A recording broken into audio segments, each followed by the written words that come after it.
The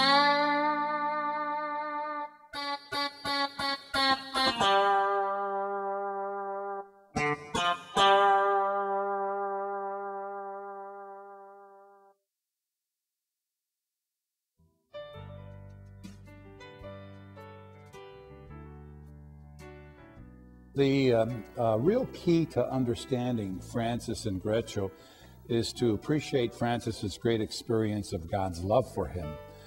That colored everything about his life. And for Francis, the greatest factor of convincing him that God loves him and all of us was and is the Incarnation, or the Feast of Christmas. That in 1223, he had the inspiration to try to recreate what the first Bethlehem scene may have looked like. And so he was near the town of the village of Greccio, and there was a cave, and he asked a friend of his to put all the props together that would create this scene. And in this cave, the only things that Francis had were an empty manger, some straw, an ox and an ass, but he also had an altar that he placed over the manger. And Francis was seen reaching down into the empty manger and lifting up, as if were a bambino that was lifeless.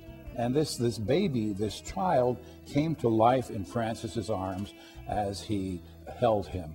And it was so fitting, they say, because it showed how faith was being reawakened in people's hearts through the life and dedication of Francis.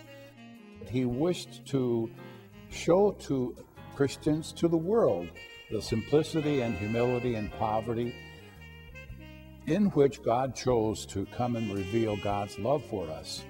And he created that scene within the cave to help people understand what their hearts must have and how their hearts must respond in order to walk in God's great love. He wanted to show the connection between the Eucharist and Bethlehem. Namely, that God came alive, was born every day in the hands of the priest at the altar. And that's why the altar was placed over that empty manger.